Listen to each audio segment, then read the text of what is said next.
주옵소서. 예수님의 이름으로 기도합니다. 아멘. 어제 1시 한 30분경에 청소를 하면서 강아지를 교회에 데리고 왔어요. 네, 우리 이승용 주사님이 기도하러 교회로 왔었는데 잠깐 이야기하는 동안에 강아지가 없어진 거예요. 라봉이거든요. 라봉이. 한라봉. 이름이 라봉이거든요. 근데 이제 제가 갑자기 생각이 나는 거예요. 그래서 내려갔는데 없는 거예요. 나봉아 나봉아 찾아다녔는데 없는 거예요. 그래서 우리 김 목사한테 전화하고 나봉이가 없다 그러니까 제가 아프다 그러면 그렇게 빨리 안 달려봤어요. 나봉이 없다니까 달려보고 그냥 이제 웃자고 하는 말인데 하여튼 찾다 차로 찾고 우리 뭐 아들도 오고 딸도 오고 나는 그렇게 빨리 나타날 줄 몰랐어요. 우리 아들이 그렇게 빨리 나타나고 우리 딸이 그렇게 빨리 나타날 줄 몰랐는데 하여튼 우리 아들이 가까운 데 찾아와라고 멀리 안 갔을 것이라고 저번에도 한번 잊어버렸는데 우리 아들이 찾았거든요. 그래서 멀리 안 갔을 거라고. 그래서 이제 옆집에 식당이 있어요. 거기 이제 우리 김 목사 가보니까 왔대 자기 가기로. 근데 누가 태워 갔대 차를 세우고. 그래서 또 우리 누굽니까 박건식 우리 형제님 뭐 앞에서 또 근무하잖아요. 또 CCTV 또 어디 있는 위치까지 가르쳐줘가지고 CCTV에 경찰 불러가지고 CCTV에 딱 확인해보니까 차가 딱 쓰고 우리 강아지가 지나가고 딱 쓰고 그 안에 이제 손님이 증인까지 나타난 거예요. 안고 가더라고. 뚱뚱한 여자인데. 그래서 이제 찾았습니다. 결국에는 경찰이 이제 차 남바 조회해가지고 그래서 제가 참 나쁘다 그랬어요. 왜냐하면 나무 그 강아지를 왜 가져갔냐고요. 걔가 가만 놔뒀으면 곧 놀다가 다시 올라왔거든요. 영양되거든요. 왜 걔를 집어갔냐고. 그래서 그렇더라고요. 살아있는 생물이 말 못하는 짐승이라고 그렇게 막 안고 가고 그러면 안 되잖아요. 주인이 있는데. 우리 김 목사가 강아지 데려오기 전에 교회 오기 전에 모욕시켰거든요. 불과 CCTV하고 내가 찾은 시간하고 불과 5분 10분이에요. 그런데 여자가 거짓말하더라고요. 막 지지부려해가지고 모욕시켰다고 그러더라고요. 근데 어제 강아지 하나 보니까 우리 집 산부 냄새가 나는데 무슨 모욕을 시켜. 끝까지 그렇게. 근데 제가 무슨 말을 하려고 하냐면은 강아지를 사랑하니까 찾아다니는 거예요. 딸도 오고 아들도 오고 우리 김 목사도 저도 마찬가지고. 왜냐면 같이 가족이잖아요. 그래도 마음이 너무 안 좋더라고. 근데 하나님은 우리가 강아지를 사랑하는 것보다 100배, 1000배 더 사랑하는 줄로 믿습니다. 그래서 하나님은요, 절대 우리를 잊어버리지 않습니다. 우리가요, 추적해가지고, CCTV로 추적해가지고, 결국에는 찾아내잖아요. 우리 하나님은요, 우리가요, 바다 끝에 가도 찾아내시고, 할렐루야. 터널 끝에 가도 우리 하나님은 다 찾아냅니다. 불러내십니다. 좋은 말 할 때 주님께 나오시길 바랍니다. 우리 모든 사람은 다 이 어떤 열등의식이 있고, 그리고 사람이 살아가면서 세파에 찌들려가지고 이 긍정적인 마음보다는 부정적인 마음이 나도 모르게 자리를 차지합니다. 그래서 어떤 고등학교 졸업한 이 학생에게 물어봤어요. 고등학교 졸업한다 축하한다 그러니까 에이 뭐 대학교도 안 나왔는데 뭐 그러면서 좀 부정적으로 이야기를 하더래요. 그래서 이제 대학교 나온 사람한테 대학 나온 거 축하한다 그러니까 뭐라 그러냐면 뭐 서울에 있는 대학교도 뭐 안 나왔는데 뭐 그럽니까 그러더래. 그래서 이제 서울에 나온 대학교 사람에게 대학 나온 걸 축하한다 그러니까 뭐 서울대 안 나왔는데 뭐 자랑입니까 그렇게 이야기를 하더래요. 그래서 서울대 나온 사람한테 서울대 나온 걸 축하한다 그러니까 수석으로 졸업 안 했는데 뭐 그럽니까 그러더래요. 그래서 수석 졸업한 사람한테 축하한다 그러니까 한국에서 수석하면 많냐 그렇게 이야기를 하더랍니다. 그렇습니다 여러분. 사람은 누구나 다 열등의식이 있거든요. 끊임없이 열등의식. 그래 이 열등의식은 어디에서 나오느냐면은 비교의식에서 나옵니다. 비교. 그러니까 끊임없이 그 마귀가 우리 마음 가운데 주는 의식이 뭐냐? 비교 의식이거든요. 남과 비교하게 만들어 가지고 우리를 넘어지게 하는 겁니다. 그러므로 우리가 예수 믿는다는 거 이게 참 중요한데, 여러분 이 비교 의식과 창조 의식이 무엇이냐? 여러분 이 비교 의식은 상품이거든요. 그 상품이 뭐냐? 그리고 작품이 뭐냐? 그 상품은 비교 의식인데, 예를 들어서 화장품을 선택을 할 때 우리는 좋은 것을 선택을 하잖아요. 그럼 좋은 게 뭐냐? 값싸고 품질 좋은 거. 이게 좋은 거단 말이에요. 그러니까 똑같은 가격이라도 품질이 좋은 게 좋은 거다. 이거 비교하는 거거든요. 그래서 상품이라는 거는 더 좋은 상품이 나오게 되면은 다른 상품은 밀리게 되어졌습니다. 왜? 비교하기 때문에 그런 거예요. 그러나 작품은 비교하면 안 되죠. 모욕하는 거죠. 어떻게 작품을 비교할 수가 있습니까? 여러분 예를 들어서 김옥도 작품이 있고, 그리고 신중복의 작품이 있습니다. 어떤 게 더 좋냐? 말할 수 있습니까? 여러분 미켈란젤로의 작품 비교하면 안 되잖아요, 그죠? 값을 매길 수가 없습니다. 여러분 작품에는 값을 매길 수가 없는 거거든요. 여러분 김홍대의 작품은 서민의 정치가 있고 여러 가지 해악이 있단 말이에요. 신중복도 유머가 있고 재미가 있고, 그 나름대로의 창조성이 있고 나름대로의 개성이 있단 말이에요. 이게 바로 창조 의식이다 이 말입니다. 하나님께서 우리를 작품으로 만들었단 말이에요. 상품으로 만든 게 아닙니다. 여러분 작품은 남들하고 비교할 필요가 없습니다. 하나님은 나를 독특하게 만들었다고 이야기를 하고 있습니다. 그래서 에베소서 2장 10절에 보면은 우리는 그가 만드신 바다 그랬습니다. 할렐루야. 여기 그의 만드신 바라는 말은 헬라어로 포이에마라는 말이거든요. 이게 뭐냐면은 창조라는 말입니다. 그러니까 글작품이라는 그 말인 거예요. 그러니까 이 포이에마가 영어로 바뀌면 뭐냐면 포임인데 시라는 말이에요. 시. 그러니까 시는 똑같으면은 시가 아닙니다. 우리는 하나님의 시다 이 말이에요. 어린아이는 동시, 영어는 영시, 서정시가 있고 서사시가 있고, 저 같은 경우는 서사시죠. 좀 정신적인 사람은 서정시가 있고. 그러니까 시가 똑같으면은 그것은 시가 아닌 것입니다. 창조시가 가지고 있는 사람은 꿈과 은사를 가지고 있다. 그 마음속에는 끊임없는 꿈이 있단 말이에요. 하나님의 비전이 있는 것입니다. 할렐루야. 그래서 내가 하나님의 창조물이고 내가 하나님의 글작품이라는 것을 아는 사람은 끊임없이 꿈을 꾸는 거예요. 비교하지 않습니다.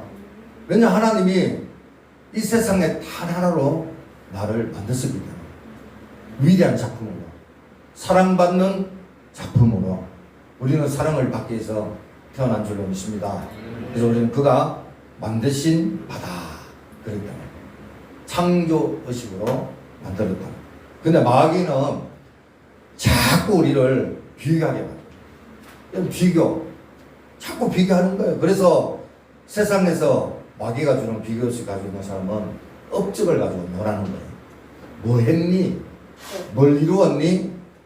뭘 탔니? 차 이름이 뭐니? 그리고 몇 평에 사니? 그걸 가지고 놀란단 말이에요. 얼마나 있니? 통장에 얼마가 있니? 그걸 가지고 놀라는 거거든요. 그러나 사도 바울은요, 예수님을 만나고 나면 자기는 죄인 중에 괴수다 그랬어요. 자기 사람들 중에, 사도들 중에 가장 작은 거다 그러고, 그릇 중에서 금그릇도 있고 고래 그릇도 있고 여러 그릇이 있는데 자기는 질그릇이다 그랬어요. 가장 약한 자다 그랬어요. 가장 약한 자. 그 자기가 아는 거 다 분토로 여기고 정말 예수님 외에는 다 필요 없다 그랬습니다. 다 보잘것없다. 그러면서 예수님을 아는 지식을 가장 고상하게 여긴다라고 이야기를 했습니다. 사실 그렇잖아요, 여러분. 그릇이 중요한 게 아니라 그 그릇에 무엇이 담겨 있느냐가 중요한 거거든요. 여러분 질그릇에 보배가 담겨 있으면 보배 그릇이, 여러분 아무리 금그릇이다 그래도 밥을 담으면 밥그릇인데요. 예? 거시기 담으면 거시기 그릇이에요. 그렇잖아요, 그죠? 그래서 그릇보다도 더 중요한 것은 그 속에 무엇이 담겨져 있느냐가 중요한 것입니다. 오늘 본문에 보니까 예수님께서 말씀을 하세요. 나는 참 포도나무다. 그랬어요. 1절에 참 포도나무. 그냥 포도나무가 아니고 참 포도나무다. 그리고 너희는 가지다. 그렇게 이야기를 하고 있습니다. 그리고 내 아버지는 농부다 그랬는데, 여러분 이스라엘 백성들이요, 일수 중에 왜 하필이면 포도나무로 이렇게 비유를 했을까요? 감람나무도 있고 또 무화과 나무도 있고 많이 있어요. 그런데 왜 하필 포도나무일까? 그리고 참이라는 수식어를 붙입니다. 이 참이라는 말은 거짓의 반대 이런 의미가 아닙니다. 이 보면은 시편의 80편에 보면은 8절에 이런 말씀입니다. 한번 화면 보실까요? 주께서 한 포도나무를 애굽에서 가져다가 민족들을 쫓아내서, 이 민족들을 쫓아낸다는 말은 어떤 민족이냐면 가나안 민족이에요.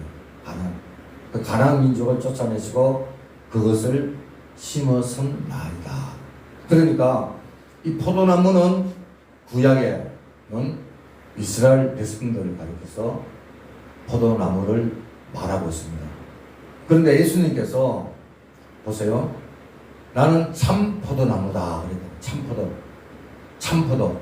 그러니까 이스라엘 백성들이 포도나무가 되었을 때는 불안한 거예요.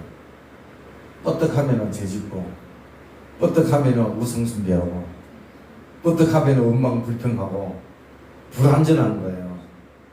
그런데 우리 주님께서 이 땅에 오셨습니다.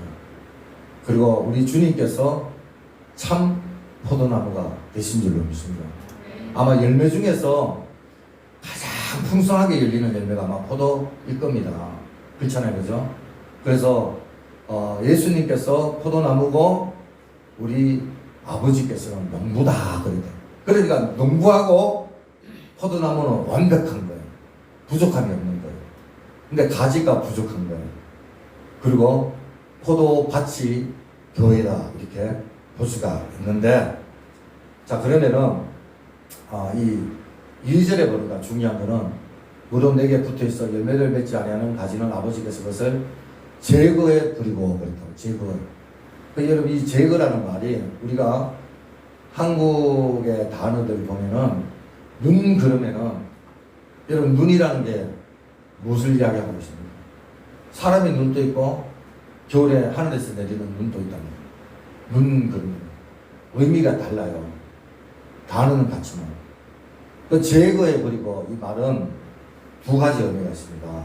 뭐가 있냐면은 컷오프라는 말. 이 컷오프라는 뜻이 뭐냐면은 예를 들어서 정치권에서 이 공천을 배제한다, 제거해 버린다, 없애버린다 그런 뜻이 있거든요. 말 그대로 우리가 알고 있는 제거를 해버리는 그 심판의 의미가 있다 이 말이에요. 그런데 이 제거해 버린다 말 속에는 또 다른 뜻이 있는데 뭐냐면은 리프트가 올리다는 말이잖아요. 그 포도나무가 보면은 가지에 보면 이제 열매를, 포도나무가 이 키가 적어요. 그 열매가 맺으면은 땅에 닿을 때가 있단 말이에요. 닿을 때는. 그럼 열매를 못 맺어요. 그래서 농부가 어떻게 합니까? 올립니다. 가지를 올려가지고 짝대기로 막대기로 올려가지고 이렇게 열매를 많이 맺게끔 하는 거. 그러니까 이 제거한다는 말 또 다른 의미가 있는데 그게 뭐냐면은 하나님의 돌보심과 하나님의 인도하심이 있다라고 그렇게 보면 되는 거예요. 그래서 무릇 내게 붙어 있어 열매를 맺지 아니하는 가지는 아버지께서 그것을 돌보시고 무릇 열매를 맺는 가지는 더 열매를 맺게 하려 하여 그것을 깨끗하게 하시느니라. 아멘. 이렇게 해석을 할 수가 있습니다. 그리고 또 하나는 심판의 의미도 있다고 그렇게 보면 되는데, 자, 우리가 먼저 우리는 가지다 그랬습니다. 우리는 가지. 그죠? 그러면은 우리가 가지가 존재하는 목적을 알아야 됩니다. 여러분, 포도나무 가지가 존재하는 목적은 오직 열매를 맺는 데만 있다. 이 말이에요.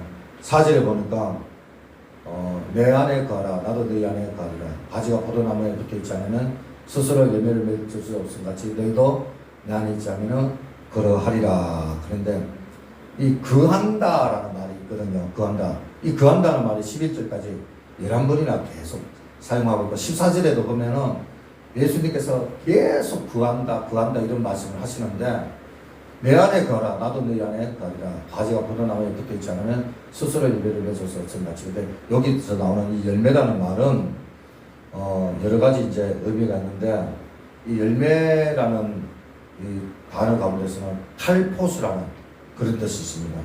그러니까 여러분 이 지금 성경에서 말씀하시는 이 열매를 여러분이 생각할 때 어떤 열매를 여러분은 생각을 하고 있습니다. 상상을 하고 있습니다. 성령의 9가지 열매, 그죠? 그렇게 이야기를 하고 있습니다. 물론 그것도 맞습니다. 어떤 인격적인 삶, 그리고 윤리적인 삶, 그런 어떤 변화된 그리스도인의 삶, 그 세상에 빛과 소금의 역할을 하는 그런 삶을 이야기하는 거거든요.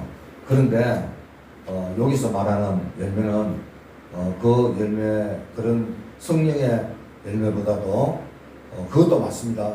근데 더 가까운 것은 뭐냐면 칼포스라는 뜻인데 이게 뭐냐면은 이 복음 전도 그런 뜻이거든요. 너희가 열매를 많이 맺으면 내 아버지께서 영광을 받으실 것이요 너희는 내 제자가 되리라 그랬는데 요한복음 12장 24절에 보면 내가 진실로 너희에게 이르노니 하나 된 일이 땅에 떨어져 죽지 않으면 하늘 그대로 있고 죽으면 많은 열매를 맺는다 그랬거든요. 그러니까 많은 열매를 맺는다. 하늘의 미달이 죽으면 이게 뭐냐면 복음 전도, 선교와 복음 전도에 대한 겁니다. 그래서 16절에 보면 오늘 본문의 16절에 보니까 너희가 나를 택한 것이 아니요 내가 너희를 택하여 세웠나니 이는 너희로 갔어라는 말이 있어요. 갔어 열매를 맺게 하고. 이 갔어라는 말은 뭡니까? 복음 전도라는 거죠.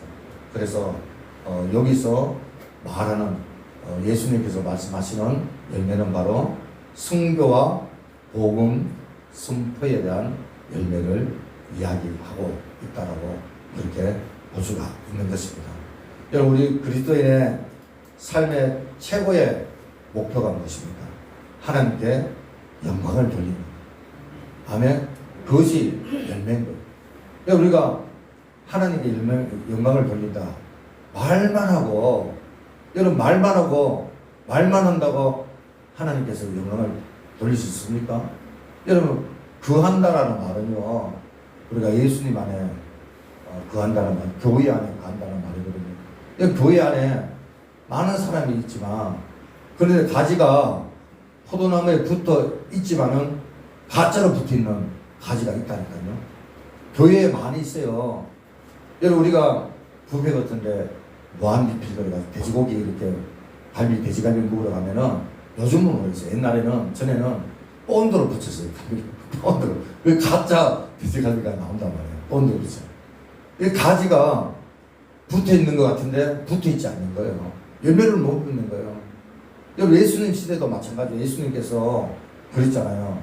너희 안에 가짜가 있다고 그랬어요. 그 가짜가 누굽니까? 다른 유다잖아요. 예수님께서 그렇게 말씀하셨거든요. 제자들 중에서도 그 했지만은 붙어있지 않은 제자가 있었다는 거예요. 여러분, 교회도 여러분 수십 년 내가 교회를 다니는데 인격적으로 예수님을 만나지 않은 사람이 있습니다. 인격적으로 예수님을 만나지 않고 집사가 되고 권사가 되고 장로가 되고 하물며 목사가 되는 경우도 있습니다. 여러분, 그것은요 자기도 속고 남도 속이는 거예요. 무슨 말인지 알겠습니까? 여러분, 우리가 예수님께 거하면은 저절로 열매를 맺게 되어 있는 거예요. 하나님 나라는 말에 있지 않고 능력이 있다고 그랬잖아요. 여러분, 내가 구원받는다고, 내가 성경을 많이 한다고, 내가 말을 잘한다고 믿음이 좋은 게 아니에요. 여러분, 우리가 속기 쉬운 게 뭔지 아십니까? 그 사람이 신앙적인 말을 하고 그 사람이 성경의 말을 많이 한다고 해서 믿음이 좋구나라고 우리가 착각을 하는 경우가 속는 경우가 있습니다. 그렇잖아요, 여러분. 믿음은 열매입니다. 여러분, 열매를 보아 그 나무를 안다 그랬잖아요. 열매를 보아. 할렐루야. 그래서 하나님은 우리를 통해서 영광을 받기를 원하는데 어떤 부분에서 영광을 받기를 원하시냐면은 열매를 통해서 영광을 받기를 원하시는 것입니다. 그래서 14장 15절에 너희가 나를 사랑하면 나의 계명을 지키리라. 여러분, 우리가 왜 전도합니까? 여러분, 우리가 왜 순교합니까? 주님을 사랑하기 때문에, 주님이 그렇게 하셨기 때문에, 주님이 그렇게 하시라고 말씀을 하셨기 때문에. 할렐루야. 그래서 그렇게 하는 거예요. 여러분, 너희가 나를 사랑하면 나의 계명을 지킨다 그랬어요. 여러분, 우리가 주님을 사랑합니다. 주님을 사랑한다고 고백을 합니다. 그러면 어떻게 됩니까? 주님의 말씀에 순종해야죠. 그게 당연한 거 아닌가요? 할렐루야. 그게 진정으로 구하는 거예요. 그런데 하나님을 기쁘시게 못하고 영광을 돌리지 못하면 어떻게 됩니까? 결국에는 옆에 있는 영양분을 빨아먹잖아요. 그래서 농부는 때로는 잘라버린다 이 말이에요. 여러분, 가수하는 사람들은 알잖아요. 여러분, 농부가 가수를 하는데 나무에 열매를 맺지 않는다. 어떻게 합니까? 가지치기를 하지 않습니까? 가지치기를, 그죠? 그러는 것처럼 여러분, 우리는 열매 맺는, 그래서 열매를 맺지 않으면 하나님 때로는 사업에 어려움도 주고 건강에 어려움도 주고 우리 삶에 어려움을 주는 것입니다. 왜? 온전히 하나님 앞에 거하게 하기 위해서 그런 것입니다. 그럼 첫째 가지가 해야 될 일이 무엇입니까? 첫째, 가지는 스스로 열매를 맺을 수 없다. 그것을 우리는 알아야 됩니다. 포도나무 가지는요, 스스로 힘쓰고 애쓴다고 해서 열매를 맺는 게 아니에요. 포도나무 가지는 포도나무에 딱 붙어 있으면은 저절로 열매를 맺게 되어 있는 거예요. 할렐루야. 이 가지가요, 포도나무에 1mm만 떨어져 있어도 열매를 못 맺는 거예요. 아무리 가지가 능력 있고 훌륭하고 잘날 수도 포도나무에 떨어져 있으면은 그때부터 열매를 맺는 거예요. 그런데 붙어 있기만 하면은 열매를 맺는 거예요. 그래서 우리 가지는 우리는 스스로 열매를 맺을 수 없다. 할렐루야. 스스로 맺을 수 없다. 그것을 우리는 철저하게 깨달아야 될 줄로 믿습니다. 둘째는 가지는 무가치하다. 그것을 알아야 됩니다. 언줄기에 붙어 있지 않으면 아무 가치가 없는 거예요. 여러분, 이 나무들 많잖아요. 근데 나무들, 많은 나무들 가운데 포도나무만큼 가치 없는 나무가 없어요. 다른 거는 책상도 사용하고 가구도 만들고 그러잖아요. 하물며 땔감도 없습니다. 근데 또 포도나무 가지는요, 젓가락 하나 만들 수가 없습니다. 젓가락 하나 여러분, 포도나무 가지 봤습니까? 얼마나 볼품 없는지 몰라요. 흙모일 것도 없고 못생겼고 볼품도 없고 정말 언주기에 붙어있지 않으면 아무 가치가 없는 게 포도나무 가지다 말이에요. 그러므로 우리는 주님께 붙어 있어야 됩니다. 주님과 떨어지는 순간, 주님과 멀어지는 순간 우리는 아무 쓸데없는 존재인 줄로 깨닫으시길 바랍니다. 그래서 세상에 버려져 가지고 세상 사람들에게 밟힌다 그러잖아요. 소금이 그 맛을 잃으면 밟히는 겁니다. 세 번째는 포도나무 가지는 정말 부족하고 볼품도 없는데 이 사도 바울이 나는 죄인 중에 죄인이다 그러고 나의 나 된 것은 오로지 하나님의 은혜다 그랬잖아요. 여러분 이 사도 바울이요 귀신도 쫓아내고 하나님 능력을 많이 행했던 사람 아닙니까? 그런데 자기 몸에 가시가 있었습니다. 그 가시 때문에 하나님 앞에 특별기도 3번 했습니다. 그런데 하나님께서 뭐라고 말씀을 하시냐 응답을 하시냐면은 너 은혜가 내게 족하다. 그 너 은혜가 내게 족하다 이 말은 무슨 말이냐면 너의 병이 은혜다. 너 몸에 가시가 그게 은혜다. 그래서 사도 바울이 그것을 깨닫고 무슨 고백을 합니까? 나의 약함이 곧 강함이다. 할렐루야. 나의 약한 데서 예수 그리스도의 강함이 나타납니다. 내가 여러분 연약하고 내가 부족하고 내가 아무것도 할 수 없다라고 고백할 때 정말 내가 철저하게 처절하게 약해질 때 그때 주님의 가망함이 나타나게 되는 줄로 믿습니다. 그래서 우리가 이런 마음을 가지고 부족함을 느끼고 하나님께 매달릴 때 큰 능력과 은혜가 임하게 되는 거고 우리는 저절로 하나님이 원하시는 열매를 맺게 되는 줄로 믿으시길 바랍니다. 자, 그럼 가지가 해야 될 일이 뭡니까?